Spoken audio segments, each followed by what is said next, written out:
Disclaimer. We are not SEBI registered. All videos and content shared on this channel are strictly for educational purposes only. Please consult a SEBI registered financial advisor before making any investment decisions. Trading and investing involve risk. This is not financial advice. Hello friends, എല്ലാ കൂട്ടുകാർക്കും SK trading സോണിലേക്ക് സ്വാഗതം. എല്ലാ ദിവസത്തെയും പോലെ നമുക്ക് Nifty, small cap, അതുപോലെ ഒന്ന് രണ്ട് സ്റ്റോക്കുകളുടെ ചാർട്ടിൽ പോയിട്ട് നമുക്ക് അനലൈസ് ചെയ്യാം. വീഡിയോ എഡ്യൂക്കേഷൻ പർപ്പസിനാണ്. നമ്മൾ എന്നും പറയുന്ന പോലെ തന്നെ നമുക്ക് ആദ്യം തന്നെ നിഫ്റ്റിയുടെ ചാർട്ടിലോട്ട് പോയാൽ ഞാൻ ഓൾറെഡി ഓപ്പൺ ചെയ്ത് വെച്ചിട്ടുണ്ട്. നിഫ്റ്റിയുടെ ചാർട്ട് നമുക്ക് നോക്കിക്കഴിഞ്ഞാൽ കഴിഞ്ഞ ദിവസം നമ്മൾ പറഞ്ഞിട്ടുണ്ടായിരുന്നു ഈ ഒരു റേഞ്ച് റെസിസ്റ്റൻസ് ആയിരുന്നു. പക്ഷേ അവിടുന്ന് ചെറിയൊരു സെൽ ഓഫ് വന്നിട്ടുണ്ടെങ്കിലും ഇന്ന് നല്ല രീതിയിലൊരു ക്യാൻഡിൽ നല്ലൊരു ക്ലോസിങ് നമുക്ക് നിഫ്റ്റിയിൽ കിട്ടി. 25,257 ആ റേഞ്ചിലാണ് ഇപ്പോൾ നിഫ്റ്റി നല്ലൊരു ക്ലോസിങ് തന്നിരിക്കുന്നത്. അപ്പോൾ മിക്കവാറും നാളെ നല്ലൊരു പോസിറ്റീവ് മാർക്കറ്റ് ആണെങ്കിൽ നമുക്ക് അടുത്തൊരു റെസിസ്റ്റൻസ് വരുന്ന 25,650 ആ റേഞ്ചാണ്. നിഫ്റ്റിയുടെ റീസെൻ്റ്ലി ഒരു ഹൈ ആണ്. അതിനുശേഷം വരുന്ന റെസിസ്റ്റൻസ് എന്ന് പറഞ്ഞു കഴിഞ്ഞാൽ ഓൾ ടൈം ഹൈ ആണ്. അതിനിടയിലൊന്നും നിഫ്റ്റിക്ക് അത്ര വലിയ റെസിസ്റ്റൻസ് ആയിട്ടുള്ള ഏരിയകളൊന്നുമില്ല. അപ്പോൾ നമുക്ക് ടെക്നിക്കലി ആണ് നമ്മൾ പറയുന്നത്. അപ്പോൾ ആ റേഞ്ച് കൂടി ബ്രേക്ക് ചെയ്ത് കഴിഞ്ഞാൽ നമുക്ക് ഓൾ ടൈം ഹൈയിലോട്ട് പോകാനുള്ള സാധ്യത വളരെ കൂടുതലാണ്. അതുപോലെ തന്നെ നമുക്ക് സ്മോൾ ക്യാപ്പിലോട്ട് പോവാം. സ്മോൾ ക്യാപ്പ് എന്നൊരു 171 പോയിന്റിൻ്റെ ഒരു ഏകദേശം ഒരു 1% അടുത്തൊരു മൂവ്മെൻറ്റ് നമുക്ക് സ്മോൾ ക്യാപ്പിലും കിട്ടിയായിരുന്നു. അതുപോലെ തന്നെ ഒരുപാട് നാളിന് ശേഷം ഇപ്പോൾ കഴിഞ്ഞ 2 ദിവസങ്ങളായിട്ടാണ് സ്മോൾ ക്യാപ്പിലത്തെ ആ ക്യാൻഡിൽസിൻ്റെ ബോഡി കുറച്ച് വലുതായിട്ട് വരുന്നത്. നമ്മൾ കുറേ നാളായിട്ട് കാണുന്നതാണ്. വളരെ ചെറിയ ക്യാൻഡിൽസ് ആയിരുന്നു ഫോം ചെയ്തുകൊണ്ടിരിക്കുന്നത്. ഇപ്പോൾ നമുക്കൊരു സ്ട്രെങ്ത് സ്മോൾ ക്യാപ്പിൽ കാണുന്നുണ്ട്. നമ്മൾ പറഞ്ഞ ഒരു റേഞ്ച് ബ്രേക്ക് ചെയ്ത് സസ്റ്റെയിൻ ചെയ്തിട്ടുണ്ട്. പക്ഷേ നിഫ്റ്റി നമുക്ക് നോക്കിക്കഴിഞ്ഞാൽ ചെറിയ റെസിസ്റ്റൻസ് ഏരിയയിലാണ് ഇപ്പോൾ നിൽക്കുന്നത് ഇന്നത്തെ ക്ലോസിങ്. അപ്പോൾ നാളെ എങ്ങനെയായിരിക്കും ട്രേഡ് ചെയ്യാമെന്നറിയില്ല. കുഴപ്പമില്ല, എന്തായാലും സ്മോൾ ക്യാപ്പിലും നിഫ്റ്റിയിലൊക്കെ നമുക്ക് സ്ട്രെങ്ത് തിരിച്ച് വരുന്ന പോലെ നമുക്ക് കാണുന്നുണ്ട്. അതുപോലെ നമ്മൾ ഇന്നലെ ഒരു 2 സ്റ്റോക്കുകൾ നമ്മൾ പറഞ്ഞിരുന്നു. അതായത് ഒരു സ്റ്റോക്ക് വിൻകോഫി എന്ന് പറഞ്ഞ സ്റ്റോക്കായിരുന്നു. ഈ ഒരു സ്റ്റോക്കിൽ നിന്ന് ഒരു 3% ഒരു മൂവ്മെൻറ്റ് നമുക്ക് ഇന്ന് ഉണ്ടായിരുന്നു. നമ്മൾ പറഞ്ഞ റേഞ്ച് ഈ 1,152 മുകളിലായിരുന്നു. കറക്റ്റായിട്ട് നമുക്കൊരു എൻട്രി കിട്ടി. നമുക്ക് ടാർഗറ്റിന് വേണ്ടി വെയിറ്റ് ചെയ്യാം. അതായത് നമ്മൾ പേപ്പർ ട്രേഡിംഗ് ആണ് പറയുന്നത്, അല്ലാണ്ട് റിയൽ ട്രേഡിംഗ് അല്ല. ഓക്കെ, അതുപോലെ നമ്മൾ പറഞ്ഞൊരു സ്റ്റോക്കാണ് പ്രീകോൾ ലിമിറ്റഡ് എന്ന് പറഞ്ഞ സ്റ്റോക്ക്. ഈ ഒരു സ്റ്റോക്കിൽ നമുക്ക് നോക്കുകയാണെങ്കിൽ എൻട്രി കിട്ടിയിട്ട്, കാരണം ഈ ഒരു സ്റ്റോക്ക് ഓപ്പൺ ആയത് തന്നെ താഴെ തന്നെയായിരുന്നു. നമ്മൾ പറഞ്ഞത് ഒരു 531 ഒക്കെ മുകളിലാണ്. പക്ഷേ നമുക്കിതിൽ എൻട്രി നമുക്ക് കിട്ടിയിട്ടില്ല. അപ്പോൾ വെയിറ്റ് ചെയ്യാം. സമയം വെച്ചാൽ ഈ റെസിസ്റ്റൻസ് ഏരിയ പൊതുവെ എല്ലാം നമുക്ക് ഇൻഡെക്സിലാണെങ്കിലും സ്റ്റോക്കുകളാണെങ്കിൽ ചെറിയൊരു സെല്ലിങ് വരുമ്പോൾ നമുക്ക് ശ്രദ്ധിക്കുക, ക്യാൻഡിലും കൂടി ശ്രദ്ധിക്കുക. അതിൻ്റെ കൂടെ തന്നെ വോളിയും കൂടി ചെക്ക് ചെയ്യുക. നല്ലൊരു വോളിയത്തോടുള്ള സെല്ലിംഗ് ആണ് എന്ന് പറഞ്ഞു കഴിഞ്ഞാൽ നമുക്ക് എൻട്രി എടുക്കാണ്ടിരിക്കുന്നതാണ് നല്ലത്. ഒന്നും കൂടി വെയിറ്റ് ചെയ്തതിന് ശേഷം മാത്രം നല്ലൊരു ബ്രേക്ക് ഔട്ട് കിട്ടി സസ്റ്റെയിൻ ചെയ്യുമ്പോൾ മാത്രം എൻട്രി എടുക്കുക.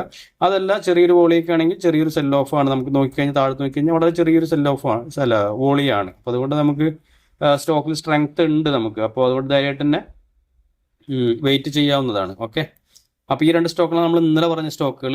നമുക്ക് നാളത്തേക്ക് വാച്ച് ചെയ്യാൻ പറ്റിയ 2 സ്റ്റോക്കുകളാണ് ഇനി പറയാൻ പോകുന്നത്. ആദ്യത്തെ ഒരു സ്റ്റോക്ക് ഉഷാമാർട്ട് എന്ന് പറഞ്ഞൊരു സ്റ്റോക്കാണ്. ഇനി ഒരു സ്റ്റോക്കിൽ 5% ഒരു മൂവ്മെൻറ്റ് ഉണ്ടായിരുന്നു. അതിൻ്റെ റെസിസ്റ്റൻസ് ഏരിയ ഞാൻ ഇവിടെ വരഞ്ഞു വെച്ചിട്ടുണ്ട്. ഈ ഒരു റെസിസ്റ്റൻസ് ഏരിയയും ബ്രേക്ക് ചെയ്തിട്ട് സസ്റ്റെയിൻ ചെയ്ത് നിൽക്കുന്നുണ്ട്. അപ്പോൾ നമുക്കിതിലേക്ക് ഒരു കറൻറ്റ് മാർക്ക് പ്രൈസിൽ തന്നെ നമുക്ക് നോക്കിക്കഴിഞ്ഞാൽ ഒരു 407 ആ റേഞ്ചിലാണ് ക്ലോസ് ചെയ്തിരിക്കുന്നത്.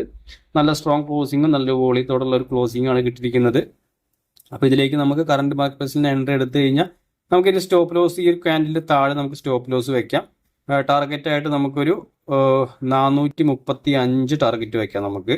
ഓക്കെ, ഒരു 435 ടാർഗറ്റ് വെച്ചിട്ട് ഈ ഒരു സ്റ്റോക്ക് ഒന്ന് നോക്കാവുന്നതാണ്. ചില സമയങ്ങളിൽ സ്റ്റോക്ക് ഇതിൻ്റെ മുകളിലേക്കിട്ട് പോകണമെന്ന് നമുക്ക് റിസ്ക് റിവാർഡ് കറക്റ്റ് ആയിട്ടില്ല. പക്ഷേ ഈ റേഞ്ചിൽ തന്നെ നമുക്ക് കിട്ടുകയാണെങ്കിൽ നല്ല റേഞ്ച്. ചില സമയങ്ങളിൽ മാർക്കറ്റ് ഓപ്പൺ ആകുമ്പോൾ ഒരു മൂവ്മെൻറ്റ് വരും. അതിന് ശേഷം ഒരു കുറച്ച് നേരം വെയിറ്റ് ചെയ്ത് ചെറിയൊരു പുൾ ബാക്ക് നമുക്കൊരു 5 മിനിറ്റ്സിൻ്റെ ക്യാൻഡിൽ കിട്ടിയ ചെറിയ പുൾ ബാക്ക് എന്നിട്ട് റിവേഴ്സിൽ കാണിക്കും. ഇവിടുന്ന് ഇങ്ങനെ റിവേഴ്സിൽ കാണിക്കുമ്പോൾ ആ റേഞ്ചിൽ നമുക്ക് വേണമെങ്കിൽ എൻട്രി എടുക്കാവുന്നതാണ്. ഓക്കെ, റിവേഴ്സിൽ എപ്പോഴും ചെറിയൊരു കൺസോൾട്ടേഷൻ നമുക്ക് 5 മിനിറ്റ്സ് ക്യാൻഡിൽ വെച്ചിട്ട് നോക്കിക്കഴിഞ്ഞാൽ നിങ്ങൾക്ക് മനസ്സിലാവും ഈ ടെക്നിക്കിലൊക്കെ അറിയുന്ന ആളുകൾക്ക്. ഓക്കെ, അപ്പോൾ ഈ ഒരു സ്റ്റോക്ക് നിങ്ങൾക്ക് ഒന്ന് വാച്ച് ലിസ്റ്റിൽ ആഡ് ചെയ്തിട്ട് ഇതിൻ്റെ മൂവ്മെൻ്റ് ഒക്കെ ഒന്ന് നോക്കാവുന്നതാണ്. ഉഷാമാർട്ട് എന്ന് പറഞ്ഞ ഒരു സ്റ്റോക്ക്. അതുപോലെ രണ്ടാമത്തെ സ്റ്റോക്ക് JSW ഇൻഫ്ര എന്ന് പറഞ്ഞൊരു സ്റ്റോക്കാണ്. ഈ ഒരു സ്റ്റോക്കാണെങ്കിലും ഇന്നൊരു 3% മുകളിലുള്ള ഒരു മൂവ്മെൻറ്റ് ഈ ഒരു സ്റ്റോക്കിൽ ഉണ്ടായിരുന്നു. ഇതിൻ്റെ നോക്കുകയാണെങ്കിൽ നല്ലൊരു ക്യാൻഡിലാണ് ഫോം ആയിരിക്കും. നമുക്ക് ഇതിൻ്റെ ചാർട്ട് നമുക്കൊന്ന് കറക്റ്റായിട്ട് തന്നെ അനലൈസ് ചെയ്യാം. ഓക്കെ, അപ്പോൾ നമുക്ക് ഇതിൻ്റെ ട്രെൻഡ് ലൈൻ വരച്ച് നോക്കാം. കാരണം ഈ ഒരു ട്രെൻഡ് ലൈൻ നോക്കിക്കഴിഞ്ഞാൽ നല്ലൊരു ചാർട്ട് പാറ്റേൺ ആണ്. കണ്ടു കഴിഞ്ഞാൽ നമുക്കറിയാം കണ്ടോ, ഈ റേഞ്ച് നല്ല രീതിയിലുള്ള ഒരു റെസിസ്റ്റൻസ് ആയത് നമ്മൾ ട്രെൻഡ് ലൈൻ വരയ്ക്കുമ്പോൾ കണ്ടോ നല്ലൊരു ചാർട്ടാണ്. ഈ ഒരു സ്റ്റോക്ക് നമുക്ക് നോക്കിക്കഴിഞ്ഞാൽ ഈ റേഞ്ചിൽ ആദ്യം തന്നെ റെസിസ്റ്റൻസ് വന്നു, ഇവിടുന്ന് താഴത്തോട്ട് വന്നു, വീണ്ടും ആ റേഞ്ചിലോട്ട് തന്നെ വന്നു, റെസിസ്റ്റൻസ് വീണ്ടും നല്ല താഴത്തോട്ട് പോയി. അതിനുശേഷം വീണ്ടും ഈ റേഞ്ചിലോട്ട് തന്നെ വന്നു. വീണ്ടും നല്ലൊരു സെൽ ഓഫ്, നല്ലൊരു ഫോൾ ആയിരുന്നു ഉണ്ടായിരുന്നത്. അതിനുശേഷം വീണ്ടും ആ റേഞ്ചിന്റെ അടുത്ത് വന്നു, വീണ്ടും സെൽ ഓഫ്. പക്ഷെ ആ സെൽ ഓഫ് എന്ന് പറഞ്ഞു കഴിഞ്ഞാൽ അത്രയ്ക്ക് വലിയ സ്ട്രെങ്ത് ഇല്ല സെല്ല്, അല്ലേ? പിന്നെ ഇവിടെ ചെറിയൊരു കൺസോൾട്ടേഷൻ ആയിരുന്നു കുറച്ച് ദിവസങ്ങളായിട്ട്. ഈ റേഞ്ചിനെ എങ്ങനെ കടന്ന് കൺസോൾട്ടേറ്റ് ചെയ്യുക. പിന്നെ ഇവിടുന്ന് വീണ്ടും താഴത്തോട്ടൊന്ന് വന്നു, പക്ഷെ വീണ്ടും സ്ട്രെങ്ത് ആയിട്ട് തന്നെ കയറി വന്നു. ഈ റേഞ്ചിൽ നിന്ന് ബ്രേക്ക് ചെയ്യുന്നുണ്ട്. നിങ്ങൾക്ക് നോക്കിക്കഴിഞ്ഞാൽ അറിയാം ഈ രീതിയിൽ സ്റ്റോക്ക് മൂവ് ചെയ്യാനുള്ള സാധ്യത ഉണ്ട്. ഞാൻ ഒന്നുകൂടി സൂം ചെയ്ത് കാണിച്ചുതരാം. കണ്ടോ, ഇന്നത്തെ ക്യാൻഡിൽ നോക്കിക്കഴിഞ്ഞാൽ നമുക്ക് ആ ഒരു റെസിസ്റ്റൻസ് ഏരിയയിൽ നമുക്ക് ഒരുപാട് തവണ ടെസ്റ്റ് ചെയ്തിട്ട് ഇന്നാണ് ആ റേഞ്ചിൽ ബ്രേക്ക് ഔട്ട് കിട്ടിയത്. അപ്പോൾ വലിയ തരക്കേടില്ലാത്ത വോളിയം ആ ഒരു സ്റ്റോക്കിലുണ്ട്. അപ്പോൾ നമുക്ക് ഇങ്ങനെ നോക്കുകയാണെങ്കിലും എൻട്രി ഉണ്ട്.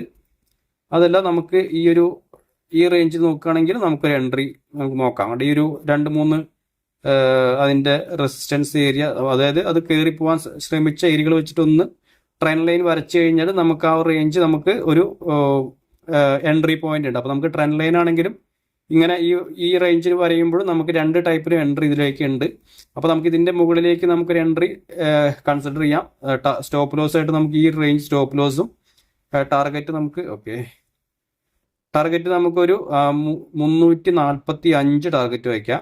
ഓക്കെ, 345 ടാർഗറ്റും 317 സ്റ്റോപ്പ് ലോസും വെച്ചിട്ട് നമുക്ക് ഈ ഒരു സ്റ്റോക്ക് ഒരു ഷോർട്ട് ടൈമിലേക്ക് നോക്കാവുന്നതാണ്. ഈ ഒരു സ്റ്റോക്കുകളൊക്കെ നമുക്ക് അതിൻ്റെ കളറൊന്ന് ചേഞ്ച് ചെയ്യാം. അപ്പോൾ വളരെ ഈസി ആയിട്ട് നിങ്ങൾക്ക് നോക്കാൻ പറ്റും. ഓക്കെ, അപ്പോൾ ഈ റെഡ് എന്ന് പറഞ്ഞാൽ സ്റ്റോപ്പ് ലോസ് ആണ്, ഗ്രീൻ എന്ന് പറഞ്ഞാൽ ടാർഗറ്റ് ആണ്, എൻട്രി നമ്മൾ കറുത്ത ആ വരയാണ് എൻട്രി വരുന്നത്. അപ്പോൾ ഇങ്ങനെ ആകുമ്പോൾ വളരെ ഈസി ആയിട്ട് നിങ്ങൾക്ക് വേണമെങ്കിൽ സ്ക്രീൻഷോട്ട് എടുത്തിട്ട് നോക്കാവുന്നതാണ്. ഈ റേഞ്ചുകളൊക്കെ എങ്ങനെയാണ് റിയാക്ട് ചെയ്യുന്നത് എന്നുള്ളതൊക്കെ നിങ്ങൾക്ക് സ്റ്റഡി പർപ്പസിന് വേണ്ടിയിട്ട് നോക്കാവുന്നതാണ്.